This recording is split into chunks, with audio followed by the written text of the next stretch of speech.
What's going on, Dolphins? It is your boy Dillon, and I got a video for you after day 2 of rookie minicamp, which apparently is the last day. So I guess it's only 2 days this year. I thought it was like 3 or 4 the past couple years. I don't know, whatever.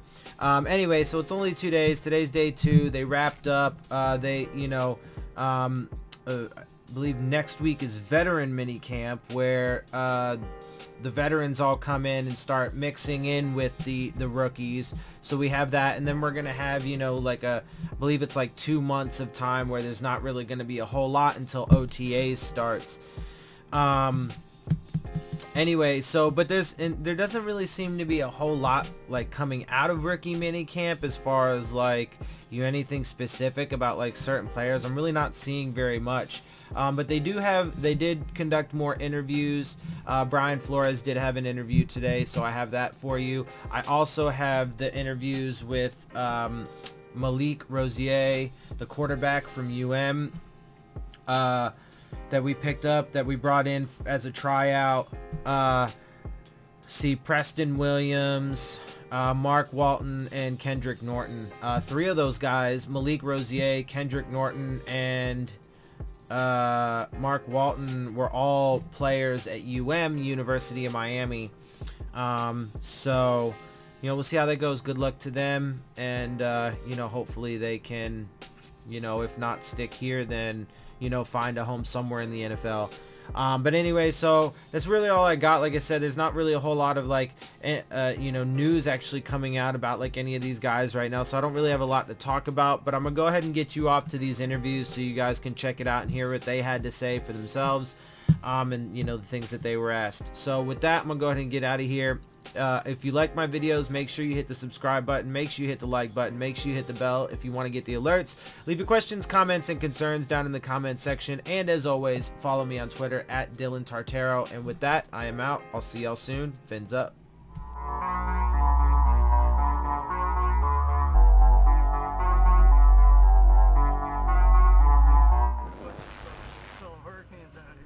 Oh, it's always great, having a lot of familiar faces, even like some guys that I don't know personally, like Clive and stuff like that. Just seeing some older guys is nice. After last season not working out kind of how you wanted to, especially coming out of the draft, has it kind of reinvigorated you with this opportunity?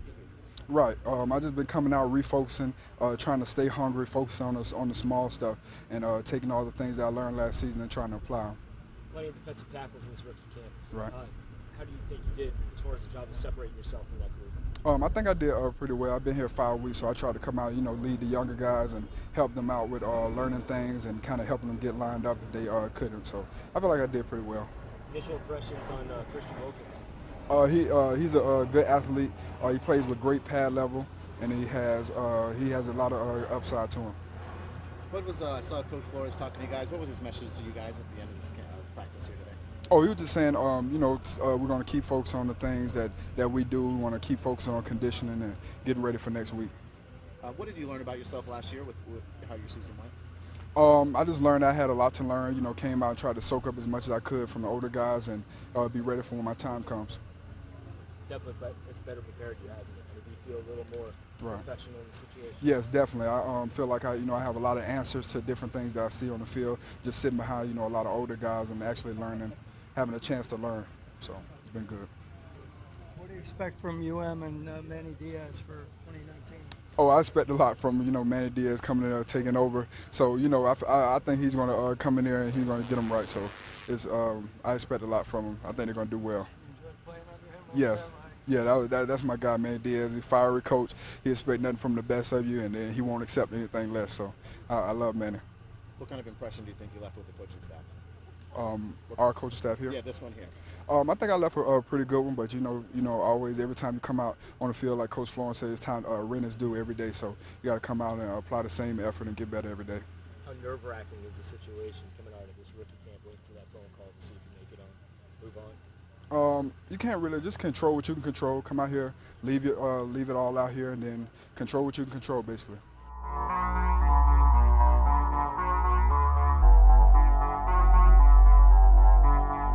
Season. Just talk about the chance that the Dolphins are giving you to basically make erase the offseason and a second chance?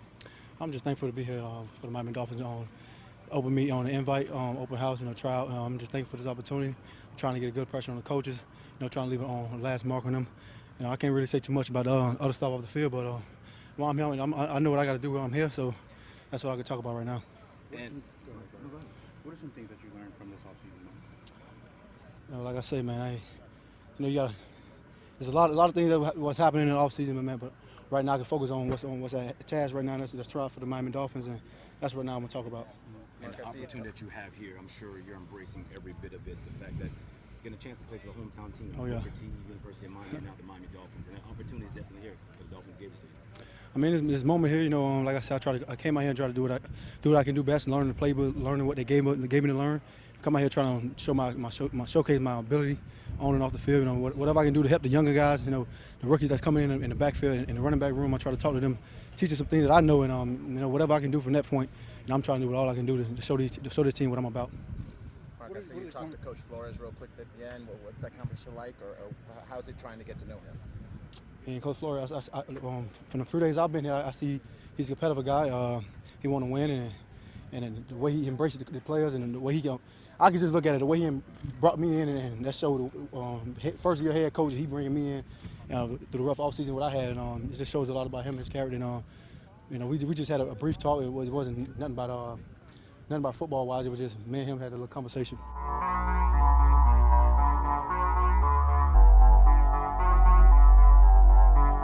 Arkansas tape, you killed them. SEC school. How did that bolster your confidence about how well you could play? I always had confidence, I mean, I played at Tennessee too, so, play Arkansas, I played them before, so I already knew what to expect. So we're going to get a chance to watch you over the next few months. What are we going to see? What do you feel are your strengths on the field? I'm just working. I'm trying to learn from everybody. I clean up a lot of stuff, so a little bit of everything. I'm just trying to perfect as a receiver. At one point last year, Mel Kiper said you had first-round talent. Why do you think you weren't drafted? Things happened in the past. I'm not complaining about it. I'm just moving forward. Past is behind me. So. What was draft day like for you? It was pretty good. My agent told me, just expect anything on draft day. So I kept it real cool. So. Address this opportunity that you have now with the Miami Dolphins that they gave you, although you were undrafted, you're still here at a pro. The coaches, they believe me. They gave me an opportunity. I'm just here to work hard, show them what I can do. So. Who was one of your favorite NFL receivers? I like all receivers. I try to learn from everybody game. So. Whose body type do you think you like? Is there somebody you've tried to watch? I used to watch Randy Moss growing up, so I'm a big fan. So. Is that a Playboy bunny on your tooth, man? Yeah. It's pretty fresh. Thank you. What'd you think of some of the passes he's thrown to you this weekend? He's pretty accurate. He's a good quarterback. So I like working with him. On these days, I'm trying to get a throw at the practice with him. So. Person, what's something that you've learned from your off-field stuff that has made you a better person? You gotta be professional on the field and off the field. So I just try to stay clean. Do what I'm supposed to do. When the Dolphins asked you about what happened when you got in trouble, the shoving and restraining and violation of the protection order, what did you tell them? How did you explain what happened? I just told them the honest truth. I kept it real with them. At the end of the day, that's all you can do. So. Do you think that you would have been drafted if not for off-field? Probably. So. Do you think how realistic do you think it is to make this football team? I don't know. I'm just working every day, trying to do what everybody telling me. So that's in the blue. So I'm just working. So. It's only been 2 days, but how do you think you did out of it? I feel like I'm progressing. So I'm getting better every day.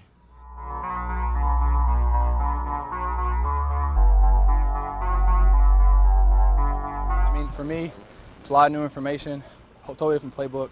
So I'm just going out here trying to compete every day, trying to learn the playbook, and just trying to show these guys that I deserve a spot here.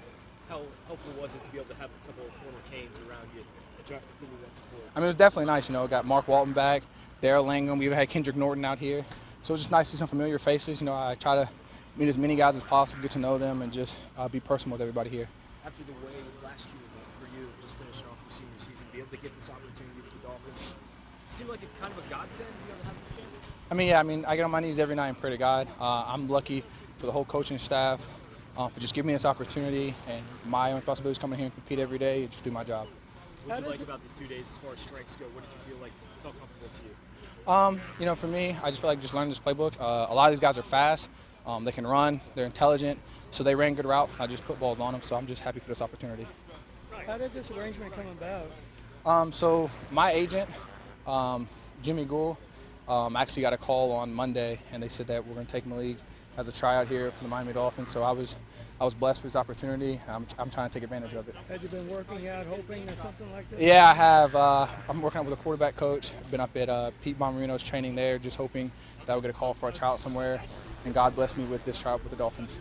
Did the draft go the way you thought it might, or were you thinking that you were going to get selected? I mean, to be honest with you, I didn't know if I was going to get selected or not. And if you look at the stats, more undrafted free agents are on our team than drafted guys. That's something that they told us. And so for me, just coming here as a tryout guy and just trying to do what I can do and help this team in any way possible.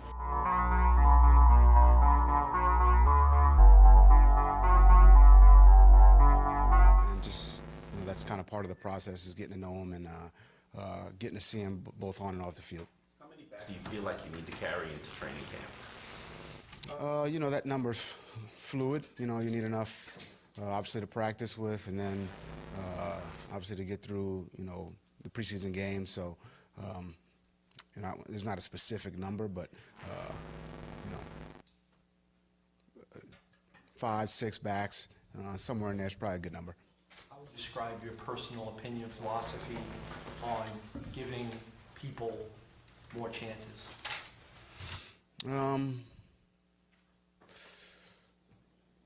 I'd say, I think, I don't want to sit here. I think people deserve a second chance. I believe that. I think that's the case. I don't want to judge people based on, one incident, 2 incidents. I think, it's a case-by-case situation for a player and just for people in general. So, that's kind of my stance. Ryan, yesterday Chandler Cox, the fullback, was working out with the tight ends for at least part of the time that we saw. Is that because that's more of his skill set, or why was that? I think he's a versatile player. I think he's somebody who can move around in the backfield, in some tight end positions. We could split him out a little bit. He's going to work with the tight ends. He's going to work with the backs. He's going to move around. He's somebody who's got that ability. He's going to work in the kicking game as well. He's throwing the football. He's a former quarterback, so we'll see what he can do there. The receiver Preston Williams from Colorado State, 82. He looks the part, but what strengths did you guys identify? He's a talented player. He's got good size, good speed, catches the ball well, smart, in the one day that he's been here. So, again, he's got a long way to go like all, the rest of the rookies. But he's off to a good start, and we'll see how he develops. So it's only one day, but when you looked at practice, the tape of practice yesterday, did anybody go, wow, look at that guy? No. Okay. Yeah. That didn't happen. Malik Rozier is a guy, obviously, fans down here are well familiar with from his UM days. Have you had a chance to form any opinions on him? Yeah, I think he's an assertive. I like his assertiveness at the quarterback position. He clearly has some leadership ability. He can get these guys in and out of the huddle. He makes his mic points, gets everybody lined up. I thought that was good. Again, he's here on a trial basis as well. I thought he had a good day yesterday. We'll see how it goes today. But I think he's off to a good start as well. Ryan, a lot of times when you talk to second-year players, they'll say that it makes a huge difference being in the off-season program as opposed to training for the combine and running 40s. I would agree. How do you see that manifest itself out there? I mean, are they quicker? Are they more familiar? How do you see that? I think there, there's some, obviously some continuity built. Being in meetings, being in the weight room, getting out there, and from a conditioning standpoint, they're just better suited to go out there and perform, rather than kind of some rookies who are coming in and everyone's training a little bit differently. They're not, they have no idea what they're from a playbook standpoint what they're gonna get. So when you combine learning the playbook with your conditioning, with your strength training, and put it all together, when you're doing, I guess it's it's all laid out and it's all in a uniform structure, and there's a process there. It kind of all works. It works better together. So, yes, I think that second year when they're in here and they're in the off-season program and there's a process and a structure the way things are done. I think you get a better player and you get better performance. Isaiah Prince, he's a guy who kind of looks like a basketball player, how tall and long he is. When you're out there on an island and tackle, does that height and length benefit you, or can it be used against you? I mean, I always think of things defensively. So, yes, it can benefit you for sure. When you got a guy that long, that much size, it's hard to get around a guy like that. So yes, I think that definitely benefits him. Again, he's another guy who definitely needs development. He's a guy who we're looking forward to working with. Really at a few different positions. He's a smart kid, and he's talented. There's no doubt there. So we're interested to see how he can help us, and what he can do. You okay? When you look at all the undrafted guys that you signed, about how many would you estimate you guys thought might have been drafted? We were fortunate. We were able to sign a few guys who we felt really good about. There's the drafts, how that works. You just never know at the end.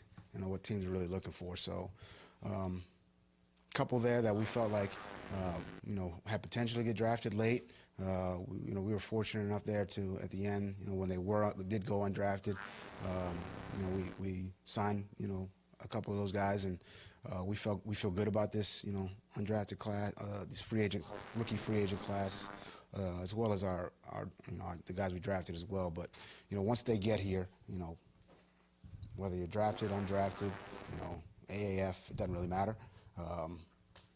Everyone's gonna be battling for, or excuse me, I shouldn't even battle. They're gonna have an opportunity to compete for a position, whether it's offense, defense, or in the kicking game. And the guys who come out of that competition will be the guys who are playing in the fall.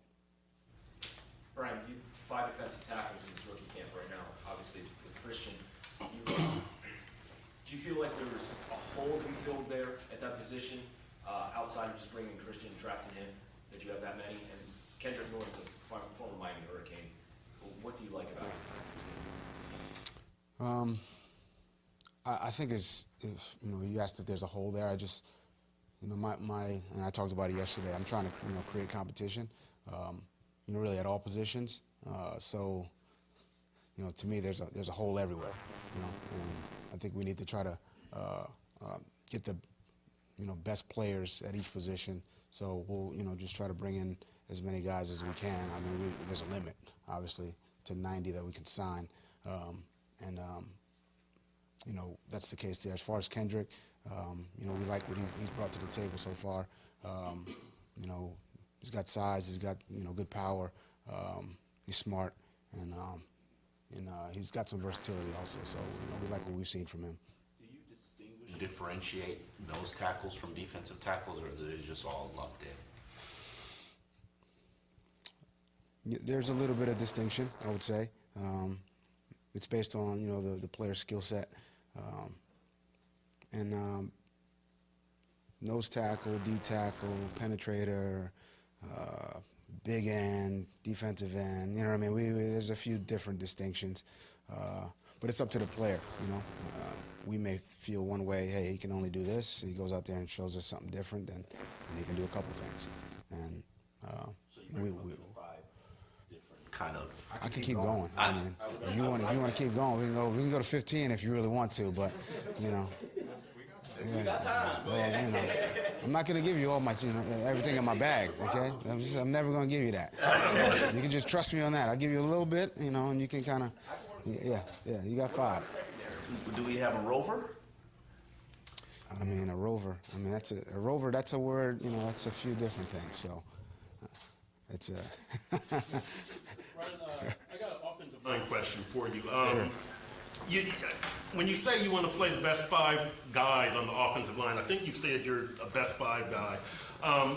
Why are you better playing the best 5? Because, for example, well, I know it seems obvious, but for example, Laramie Tunsil played guard his rookie year. So you're better off playing a tackle at guard than a left guard, somebody who grew up playing or came up playing left guard. Better football player makes a better unit. Yeah, that's what it is. I would like to think that, you know. There are some cases. I hear what you're saying. I appreciate the question. There's some cases where you don't want to take a guy, you know, completely take him out of position just to get the best 5. That's not the best 5. That's not the best unit. So I appreciate the question. But if we can, and that's why we talk so much about versatility and getting these guys to learn multiple spots, so we can put our best 5 guys out there. Now, you know, oftentimes, I shouldn't say oftentimes, but there are times when.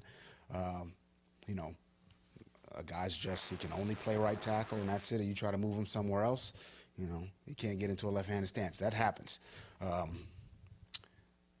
You know, now that guy's pigeonholed, right? So I think we all understand that. So, and we become pigeonholed as an offense, as a defense. You know, when we're talking about D tackles, you know, nose tackles, D ends, guys who can only play one position. And you know, there's only 46 guys that, you know, dress. So if we're not versatile, then, you know, injuries occur in this league, and, you know, guys get tired. Hopefully not our team, because we want to be conditioned. But, you know, eventually, you know, guys will, you know, get tired. And you got to be able to, you know, shift guys around, and that's where versatility comes into play. But, yeah, I understand the question, and we want, you know, our best 5 guys, you know, from an offensive line standpoint. Same on the defensive line, really same, you know, on both offense and defense. We want our best 11 guys out there. And if we can, you know,